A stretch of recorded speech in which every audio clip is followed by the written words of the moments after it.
Real Talk with Jason Mitchell is brought to you by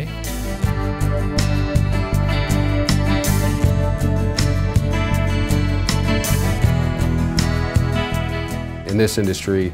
You know, there are three key things. I mean, you need to provide great service, you need to provide all the programs, which we do, and you need to close on time. Not only are we the lender, but we, in a lot of cases, will be the servicer of the loan, which gives our customers peace of mind knowing that not only is this the person that's writing the loan for us, they're going to be around for a long period of time. We work as a team as opposed to, well, I'm going to do my role and this person's going to do their role. We do it together. It's a team effort, and I think in order for someone to close on time and to provide great service where the client feels like they understand exactly where they stand in the process, I think you have to work as one unit, and that's what we do a great job at. We will always do our best to make sure that you're confident knowing you're dealing with a true mortgage professional.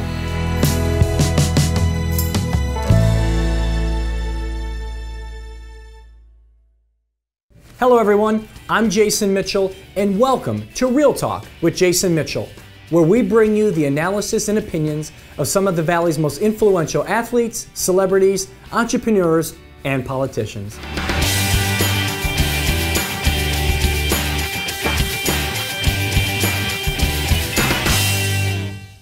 We have an incredible show lined up today with three amazing individuals: Mr. John Bronson, Ketanya Maddox-Bankston, and Michael Bankston.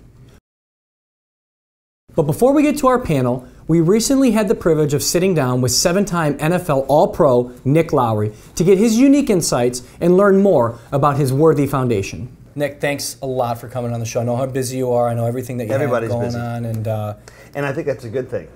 I think, no, seriously, 7 years ago, you know, we would probably have thought being busy would be a good thing at this point, given where we were 7 years ago with the economy. To me, hopefully that's a sign that things are getting better. Well, I had these list of questions, but while you say that real quick, it's amazing when you drive around Old Town and North Scottsdale and a lot of places, it's booming down there. Well, before we get into a few questions, I just wanted to kind of engage the audience and let everybody know what the Nick Lowry Youth Foundation really stands for. What is it about? It's about helping everyone, whether they're homeless, whether they are veterans, or in particular whether they're children, and even more so whether they're coming from an abused background, a difficult childhood, that they have the power within them. And to help them understand, just like the kicker has to in the NFL game when you're waiting, as I had to, not knowing where your opportunity is going to come, that conversation that you have with yourself is the most important conversation ever. I mean, literally, early in my career, I was cut by 8 teams 11 times, and even later in my career, there would be times I'd be running on the field with 83,000 people, all in red in Arrowhead Stadium, going, "I want to go home," you know, or "Mom," or "What if I miss?" And all those voices. And hopefully, there's one that comes from your character and your preparation and your commitment. It says, "I can handle this, and I prepared for this moment, and I'm able to handle it." You played almost 20 years in the NFL. You could have retired, hung them up. You didn't need a dollar. You didn't need to work for anybody. Why was it so important to you to give back and to feel as though that you wanted to do everything you could to empower people? You know, Jason, I'll tell you a story, and it's hard not to get emotional, but I get emotional a lot these days for the right reason, which is I think I'm living my life doing the things I care about.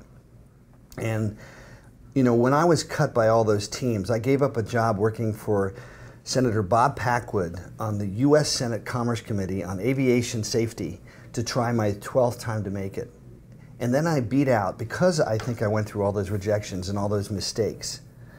And everyone I know, especially those that have been successful, have had so many mistakes. But I learned so much that I was able to give up a job that anyone would want. All the 11 other people on that committee were attorneys.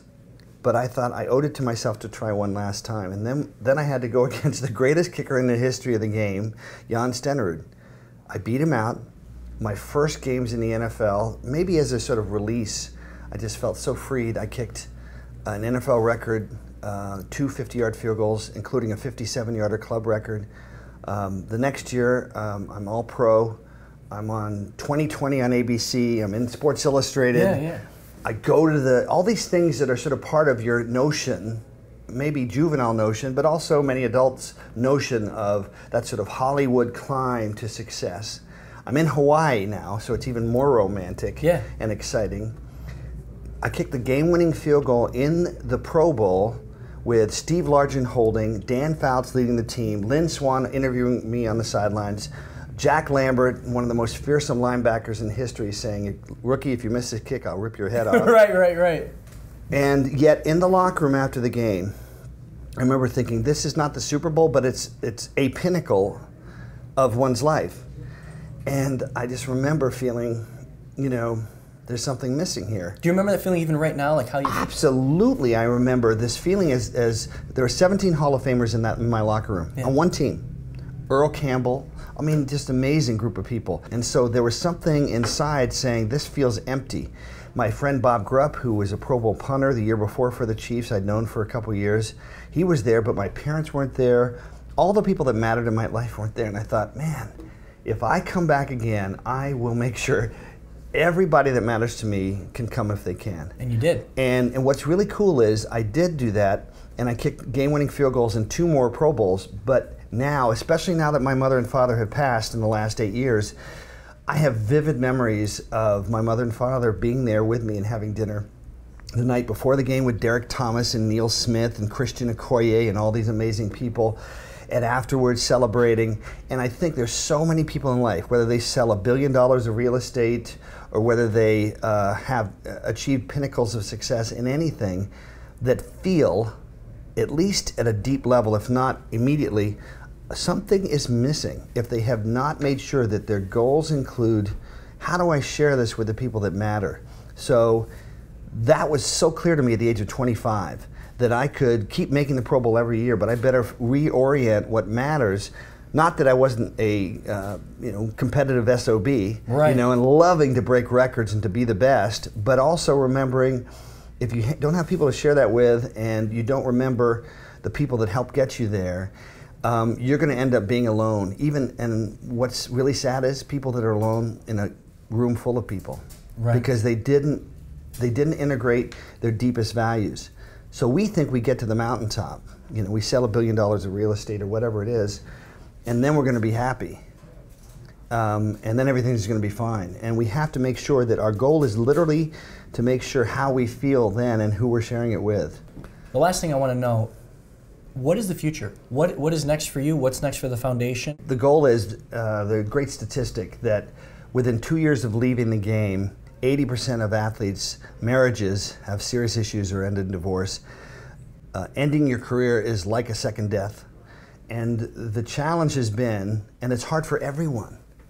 It's hard for Magic Johnson, hard for Michael Jordan, who came back several times, and you see that, is make your passion for sports the model for finding something you care about too. So my role model in college was my 93-year-old professor, Arthur Mayer, at Dartmouth College, and his 88-year-old wife, Millie, who was teaching the history of film, and just great storytelling, but full of life. Yeah. I want to be 93 years old teaching a college course with the hot girls in the front row asking the good questions, and the guys too, but I mean, seriously, just full of life forever, doing things that matter, never really retiring. Why retire? Just change your focus to helping inspire the next generation of kids to not make that mistake and think, if I make all the money in the world, then I'm going to be happy. But find that integration. You don't have to compromise being a great competitor, a great real estate person, a great athlete, but you can combine those things, and it actually makes you more focused on the field, more focused when you're practicing and preparing, because you're doing it for a bigger reason than just yourself. Certainly. So certainly. I hope to do more work. I really help with the Pro Athletes Chamber of Commerce with John Bronson. That's right. Congratulations, by the way, on your new role over there. So John was brilliant in selecting me to be president, but John was the visionary, and if John was the founding father, I'd love to be George Washington. I'm not sure I can ride a horse the way he could, but seriously, it's a great opportunity, because I really think that the Pro Athletes Chamber of Commerce can do something to help athletes be more powerful, more independent, more successful, and do more things after their careers that help thousands, if not millions of people, not just in this country, but worldwide with professional soccer and basketball, et cetera. It's been a pleasure to have you on the show, and I appreciate it, Nick. And by the way, if anybody's interested in doing more, the main programs we do are Champions Against Bullying. So we'd love to, if you want to sponsor a school or 2 schools or a school district and get a couple, you know, maybe you sell a couple houses and you say, hey, we'd like to sponsor a couple of the elementary schools in Scottsdale or wherever, Tempe or, you know, some of the poor parts of town. We've done them everywhere. We've done 82 schools. It'll be 84 in 3 weeks around the country. And then we do Champions for the Homeless at St. Vincent de Paul's and leadership programs. Thank you again. Thank you. I appreciate it, Nick. Thanks. We'll be back. We really aim to be a full service brokerage to our clients that not only may be the client that's just starting out with a house and a car, but also the client that owns a business. At the Garzella Group, we have access to the majority of big name carriers that you've heard of. And we do this so that we can serve our clients at the highest level possible.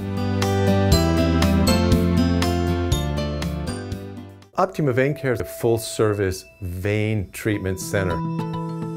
When you come to Optima Vein Care, the evaluations are done by the physicians themselves. The treatments are performed by the physicians. They're in-office procedures with minimal downtime. If you're experiencing swelling in your legs, pain or aching, if you're seeing varicose veins, give us a call. There may be things that are going on that would be beneficial for you to come in and have us take care of. Riley was diagnosed prenatally with a congenital heart defect called an AV canal, and she had an ASD and a VSD, which meant she had 2 holes in her heart. We reached out to the Care Fund, and it was just amazing because we told our story, and Kathy Sherwin just took us under her wing and just really let us know that we were going to be okay. It really is our privilege to help them, as well as the over 100 families that we've helped so far, to make a difference in their life. The opportunity for us to do it with the generosity of our donors is just really tremendous. I mean, we couldn't do it without the fantastic support of the community that we've received so far.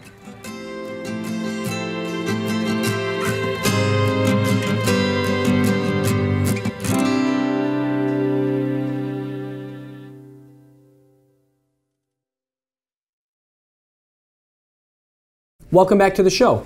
For more information on the Care Fund and to make a donation to this exceptional cause, please visit our show website, jasonmitchellshow.com. From there, you can make a donation, offer to volunteer, and learn more about how you can get involved to help this wonderful foundation. Okay, he is the founder and chairman of the Pro Athlete Chamber of Commerce, connecting business professionals and current and retired athletes throughout the country. Please welcome my good friend, Mr. John Bronson. Welcome to the show, man. Hey, thanks for having me. Thank you very much. Appreciate you being here. She is the founder of Style Stalkers and professional model and chairwoman of the Kickoff Super Bowl in Style Fashion Show. Please welcome Katanya Bankston. Hi. Thanks for being here. Appreciate it. And he is a former 9-year NFL veteran and defensive tackle for your Arizona Cardinals and former chairman and current advisor for Future for Kids. Please welcome Mr. Mike Bankston to the show. Thank you. How Thanks you for doing, coming, Jason? Mike. I appreciate it. So let's get started. So everybody here is highly involved in the sports community and has been pretty much for their whole lives. And what we're seeing recently, and most notably, are professional athletes taking a stand against kind of issues that have been going on, most notably Eric Garner, of course, and wearing the I Can't Breathe t-shirts. We saw the Cleveland Cavaliers take a stand against it with LeBron James. And my question is, as athletes and being around athletes as much as you guys are, is it an athlete's place to take a stand on social issues like that? Is it right to voice that much of an opinion when knowing that you're on a pedestal and it does affect the opinions of everybody socially? That's the main reason why they should take a stand, because they have a pedestal. They have a wide range audience that will listen to them. So if it's in a positive nature, it's going to have a positive effect on a wide range of people in the community and around the world. Do you think it puts them as a target, though? Do you think it puts the athlete more as a target in terms of people saying, I like him or dislike him, because it really, now it's one side or the other? Does it make them more of a target, you think? I think that it's right down the middle, whether the athlete should be kind of a leader in that, a vocal point, or if he should kind of do his job. I say the first things first is that athletes are there to do a job just like anybody else in a job scenario. And so that's the first thing they should do. Yes, because that they're on a pedestal and they have leverage to be able to reach an abundance of people. Correct. They can definitely give a amicable opinion, I would say. Something I think that would be more of a proactive approach versus a particular one-sided stance on a particular issue. Right. I think what that does, it allows people to be able to understand that, hey, how can we change the scenario for the future versus just worrying about the current event of that particular time, to be able to make a better, have our kids make better decisions, and have our enforcement make better decisions. If it's done in the right fashion. If it's done in the right fashion. Right? I mean, because sometimes you see these tweets from athletes that you just scratch your head, and you know owners and managers and agents are sitting there going, why would you say something like that? I mean, we see it all the time when people are saying dumb things. So if it's done in the right fashion, right? Absolutely. I mean, if you look at social media, and it could be misconstrued, and athletes' information could be taken out of context. But if you also believe that every vote counts, if you believe that that changes could be made by starting with a march like Martin Luther King started, and started bringing about a voice that put them in position to create and motivate change, then you believe that some of the athletes that are on those pedestals, on those platforms, been blessed by God to be on those pedestals and platforms, should have an opportunity to give a voice that is going to create positive change. I think taking a stand because of those recent incidents, and because of the race card that has played a lot of senseless violence, then I go with, if you don't stand for something, you'll fall for anything. And I think these athletes have also a duty and a call, being paid X amount of money as well financially. They're not just supposed to be on the field or on the basketball court or in the ballpark playing, or in the hockey arena just playing, but they also are out in the communities helping others, and should be a part of their criteria, part of their... And now some more than others though, right? I mean, you take a figure like LeBron. LeBron isn't just a figure here in the United States, he's a worldwide figure. And LeBron, I think, is smart enough to understand when he makes a stand on something, the world has they have their eyes on him, right? So some athletes would hold more weight than others. And when you take an influential person like LeBron James, who wore the I Can't Breathe t-shirt and obviously rallied the team around that, he has to be cognizant, right, of what he's doing, what he's standing for, and that there may be backlash. But doesn't that humanize him a little bit more too? Doesn't that make him more of a human being to say, hey, look, he's not just a basketball player, he's a guy. He's a guy that has an opinion, and this is his opinion, right? I mean... Right. We can't place these athletes in a box to say they're here just to do their sport or their job per se. They're human, and they do have an opinion. Absolutely. I mean, back in the when you were playing for the Cardinals or the Bengals, you knew who the leaders of that team were. You knew who stood out and who had a bigger voice than others, right? And obviously you see it with the chamber too. I mean, different people have different powers. It's kind of, though, knowing how far to take it, maybe, and maybe not how far to take it, and not having a stance on every issue, but picking and choosing your battles in a sense too, right? Absolutely. Yeah.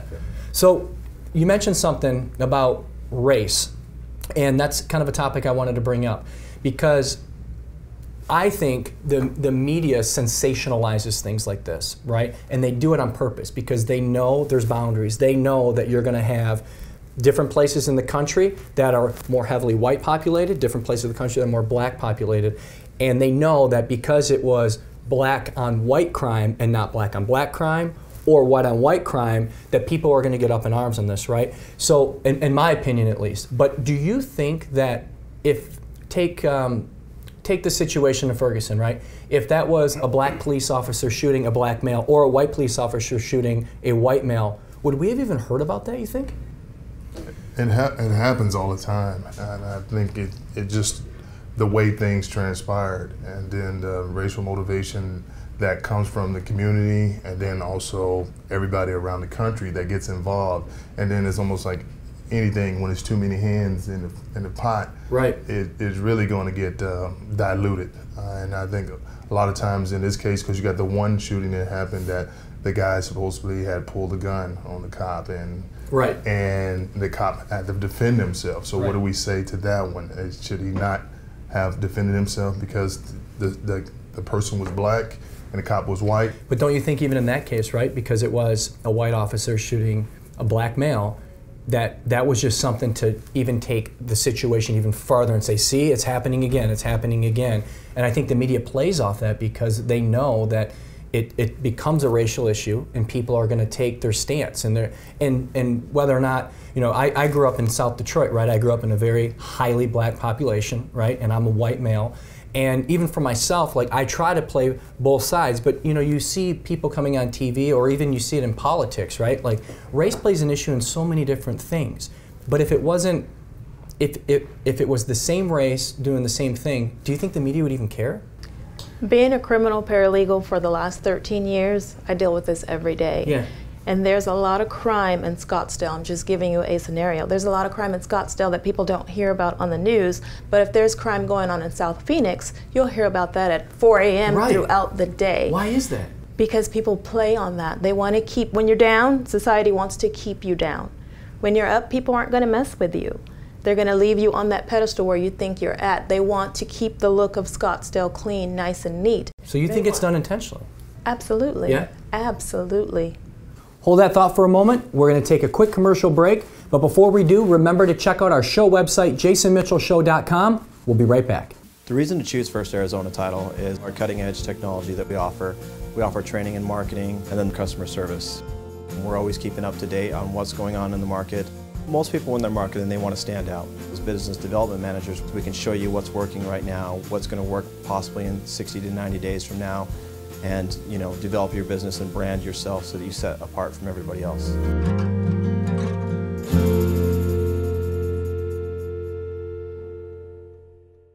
Village Health Clubs and Spas has a cardio room and weight room, a lap pool, over 150 group fitness classes, hikes, cooking classes, parties, happy hours, annual ski trip, and of course we have a full-service spa and a cafe.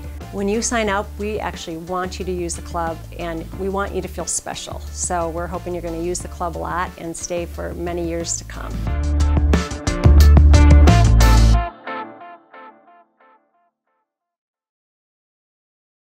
Welcome back to the show. Great discussion, you guys. A lot of interesting dialogue and great opinions to consider. Let's talk about some good stuff coming up. I know you have a really exciting event, Katanya, that you wanted to talk about, and that is your fashion show. Tell me more about what we got going on. Yes, so my business, Style Stalkers, we are hosting what is called the Kickoff, the Super Bowl in Style Fashion Show. And with Style Stalkers, my business, we don't want to just host events just to make money. We want to bridge gaps and help out the community in and around us. Sure. And we are benefiting Future for Kids. Future for Kids is a nonprofit organization here in Arizona that helps out inner city children, and my husband will talk more about that later. But this fashion show is going to be great. We have so many athletes coming in to just help support a great cause. We have great local designers, and I have designers from LA, I have designers from Nevada coming in. I have athletes, I have Michael Carbajal, who's a Hall of Fame boxer, my husband, of course. I have Kwame Lassiter, who was on the Cardinals, Derek Kennard. He holds a Super Bowl ring for the Dallas Cowboys.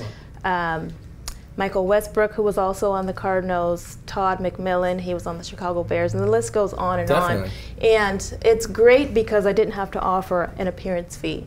These athletes wanted to come out and help a great cause, because some of the children who are directly affected by Future for Kids are going to be able to be there to see these athletes and have a once-in-a opportunity to meet them and get autographs signed and just have a good time that evening and see great fashion.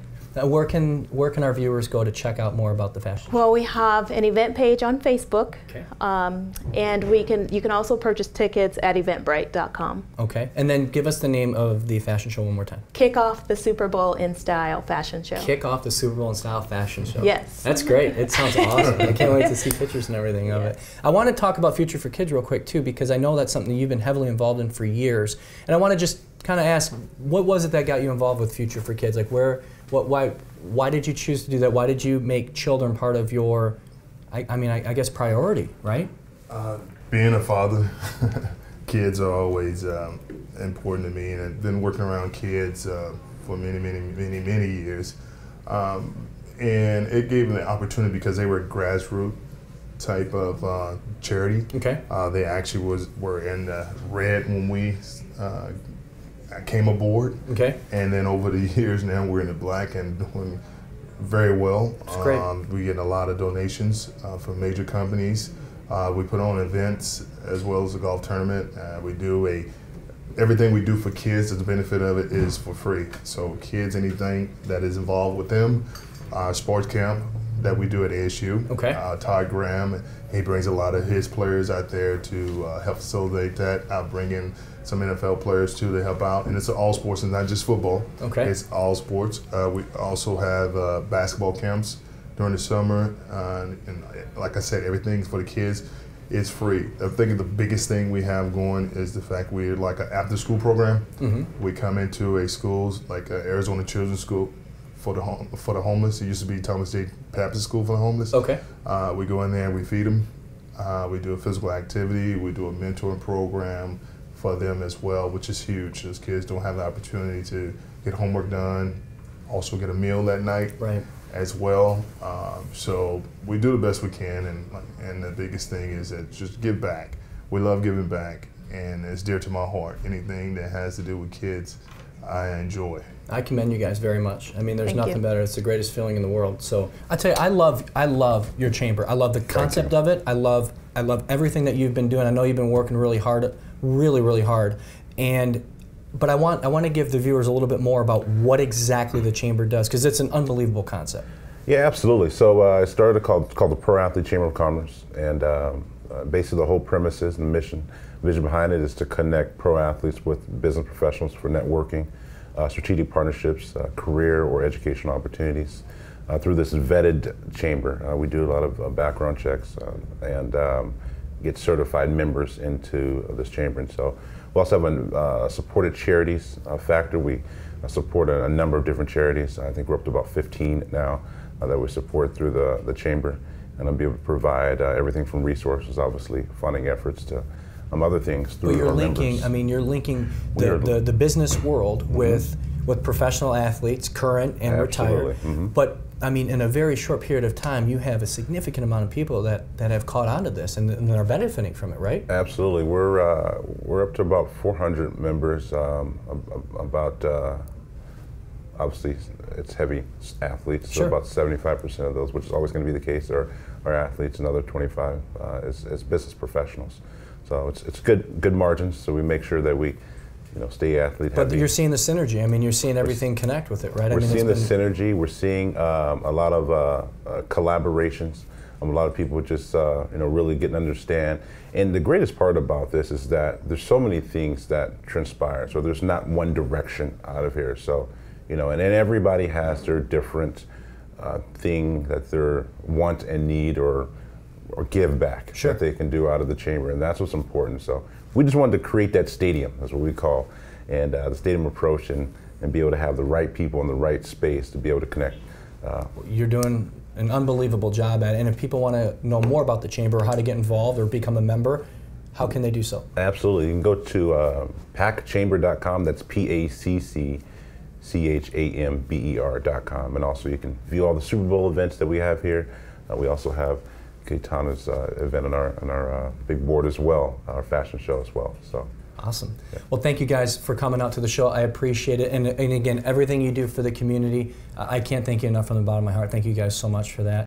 Whether or not you believe an athlete has the right to take a stand in a position on social issues in our country, the one thing that I think we all can agree on is that we have come a long way.